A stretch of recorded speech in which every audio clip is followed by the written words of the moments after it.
Il venait de prendre place à bord de ce vieux-car.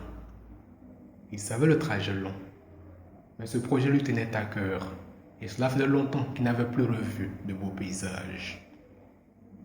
Il allait dans ces contrées lointaines et inconnues rendre à cette femme qui aurait dû sa mère le nom et le prénom qu'elle lui avait laissé dans ce paquet, dont elle s'était débarrassée un soir dans un coin de rue.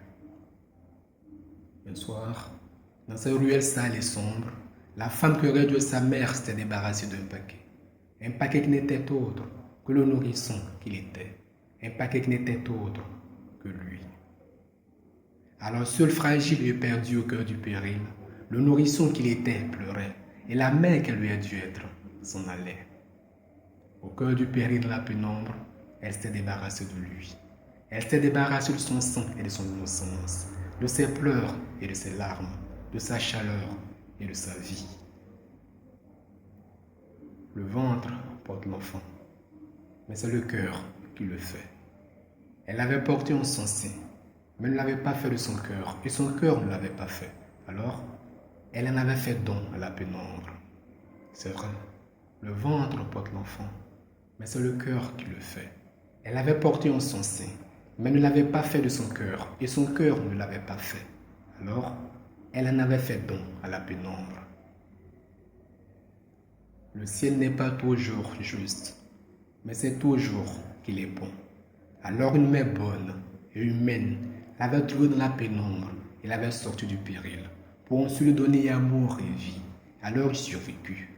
Cette mère inconnue, bonne et humaine, l'entoura de caresses et de tendresse, de compassion et d'attention, de chaleur et de bonheur. Alors il survécut.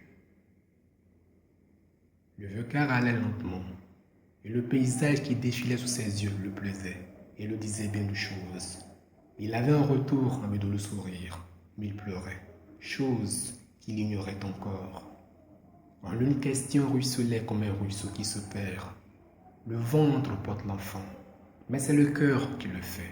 Elle m'avait porté en son sein, mais ne m'avait pas fait de son cœur, et son cœur ne m'avait pas fait. Est-ce que je peux l'appeler maman?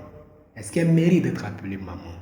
Il s'était juré de ne point demander pourquoi et comment elle avait pu.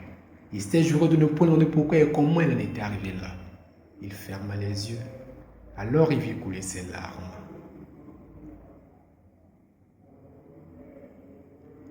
Le vieux-car avançait lourdement. Et en le tout s'alourdi, il se dit: pourquoi toute cette rancœur? Pourquoi toute cette rancune?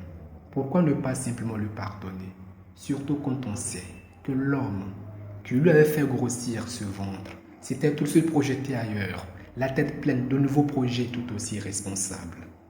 Oh Dieu du ciel, pourquoi faut-il qu'ils aient des enfants, tous ces gens qui ne savent pas quoi en faire? Pourquoi toute cette rancœur? Pourquoi toutes ces rancunes? Pourquoi ne pas simplement lui pardonner et aimer d'un amour presque divin, celle qui avait bien voulu me recueillir dans la chaleur de ses bras et de son cœur et qui n'est autre que ma mère?